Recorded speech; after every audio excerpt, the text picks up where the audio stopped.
कुछ मिल जाना, कुछ खो देना, कभी हंसने लगना तो कभी रो देना, कभी मीलों का सफ़र लम्हों में तय कर देना और कभी लम्हों का सफ़र करते हुए थक जाना, कभी वक्त के साथ आगे बढ़ जाना और कभी एक हादसे पर रुक जाना,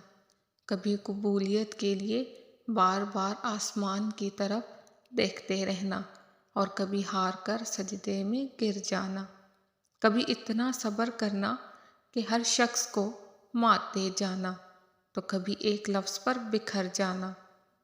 कभी ठोकरें खाकर भी उठ जाना तो कभी टुकड़ों को समेटते समेटते ही सिसक उठना। इसका नाम है ज़िंदगी और ज़िंदगी आपको हर रंग दिखाती है ताकि आप समझ जाएं कि आपने इसको किस तरह से गुजारना है।